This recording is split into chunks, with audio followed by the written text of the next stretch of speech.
Tapping కేసులో కేసీఆర్ కు నోటీసులు ఇవ్వడంపై బీఆర్ఎస్ నేతలు మండిపడుతున్నారు.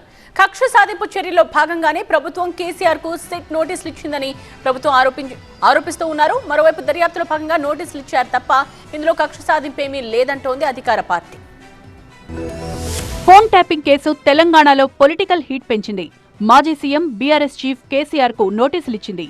మరోవైపు కేసీఆర్ కు సిట్ నోటీసులను బీఆర్ఎస్ ఖండించింది.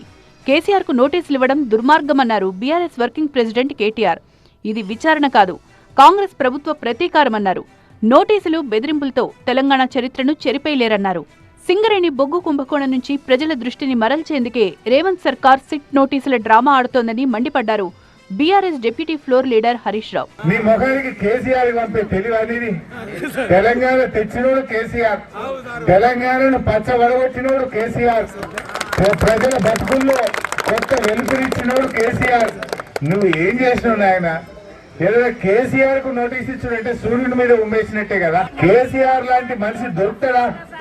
ఫోన్ ట్యాపింగ్ కేసుపై టీపీసీసీ చీఫ్ మహేష్ గౌడ్ కీలక వ్యాఖ్యలు చేశారు. ఈ కేసులో కేసీఆర్ కు నోటీసులు వెనక ఎలాంటి దురుద్దేశం గానీ రాజకీయ కక్ష గానీ లేదన్నారు. ముఖ్యమంత్రి గారి ప్రమేయమో లేక వారి కింద ఉన్నటువంటి ఇంపార్టెంట్ పోర్ట్ఫోలియో ఇన్వెస్ట్మెంట్ మంత్రుల ప్రమేయమో లేకుండా అధికారులు అంత సాహసం చేసి ఫోన్ ట్యాపింగ్కు పాల్పడేటువంటి పరిస్థితులు ఉండవు. ఆనాడు ప్రభుత్వంలో ఒక నిర్ణయం తీసుకుని ఉంటేనే ఆ నిర్ణయం ప్రకారమే పోలీస్ అధికారులు యాక్ట్ చేస్తున్నారని మేము అనుకుంటా ఉన్నాం. ఏదేమైనా సిట్ విచారణ సంపూర్ణంగా జరిగితే తప్ప వాస్తవాలు రావు.